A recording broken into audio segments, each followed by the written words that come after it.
اوس خو دغه 12 را روان دي 12 د ربيع الاول جهان ودیته د اختر ورځ وایي. اوله خبره دا د اختر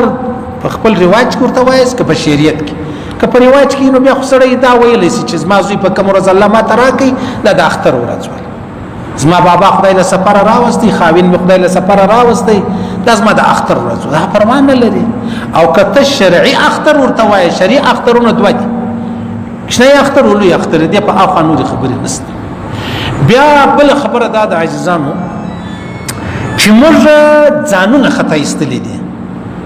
و د ربيع الاول د 12 په ورځ باندې خیرات وایسته کنست.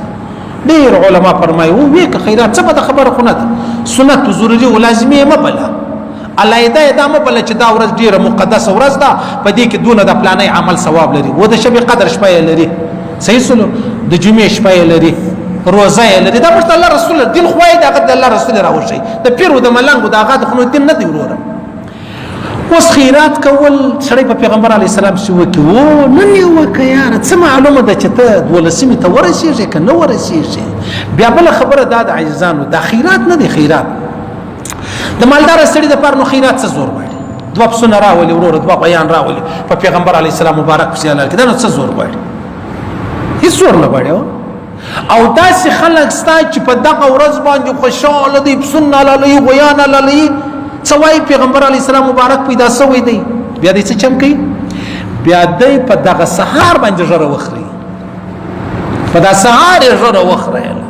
پایچې شو کړي دي لمنځه په جمعات نه دی کړي تاسو چې بیا سړی ته وایي چې یار څوک چې د پیغمبر علی السلام د خوشحالي ورځ نه مني ول شیطانم نه منله ابو لهب نه منله ولا ابو لهب لا درتا شو خوشاله سو په دې باندې بیا ابو لهب په اخر کې ومني پیغمبر علی السلام چې د دین او د اسلام خبرې شروع کړي په دې ومني چې ما وراره پیدا سول خوشاله سو په دې بیا نه دی منلې چې دین او اسلام مشترک شو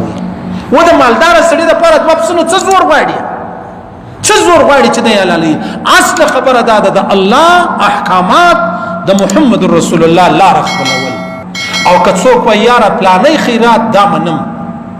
یو سړی دومره غریب دی وچ کلک د پیغمبر علی السلام د مینې او د محبت په خاطر ولاړ شي یو ځای یو 10 روپۍ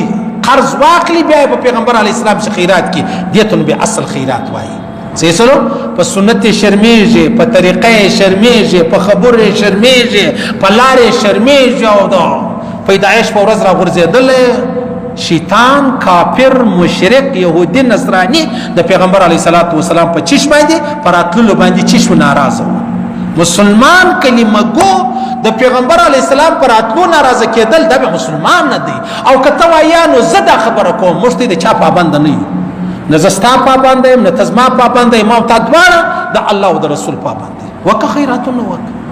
کته وزر روزه نسم روزه په دا ورځ باندې د الله رسول مشته نه درن شو ولي ها روزه نن ونس سبا ونس بل سبا بیا کدا خبرت پکراله بل خبره د ثوابونه پیغمبر علی السلام مبارک ته خو چون کې دین حق دی چې الله او رسول الله شو ولي دي الله دې خلک ستا دغه ورځ د لپاره کالی جوړ کړي یا د محمد رسول الله منو محبت دا معنا چې په کال کې ورځ کالی جوړ ک بس نه نه که سړی وغواړي نو هر ورځ به چې کالی جوړ کی او د الله رسول د دې لپاره نو چې موږ کالی جوړ ک پیغمبر مبارک په کوم ورځ راغلی دي د دې لپاره وو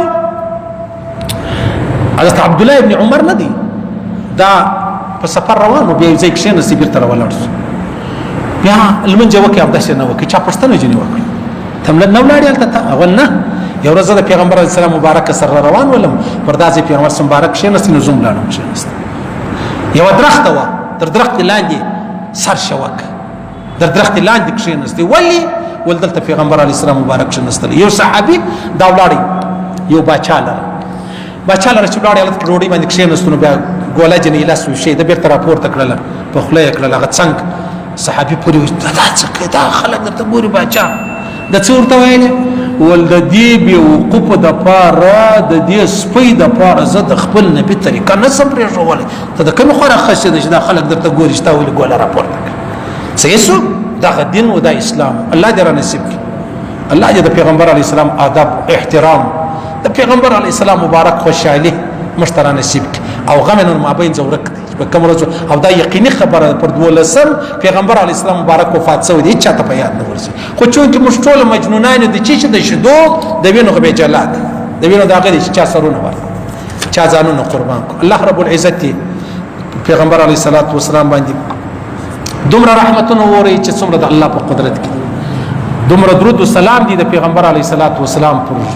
ذات مبارک د پر اهل بیت د پر عزیزانو د پر قریبانو د پر صحابو چې څومره د الله په قدرت کې الله رب العزت مشته د پیغمبر علیه الصلاۃ والسلام پر نقش قدم ژوند را نصیب کې پر سنت ژوند را نصیب کې پر طریقه ژوند را نصیب کې د کلمې ژوند الله را نصیب کې د قران ژوند الله را نصیب کې الله پاک د دې کلمې سره محروم کوي الله دې د پیغمبر علیه السلام مبارک سره محروم کوي الله دې مش قریبان عزیزان ټول عالم انسانیت ته پر دې تور باندې مرګ را نصیب کې چې مرو دا ویلا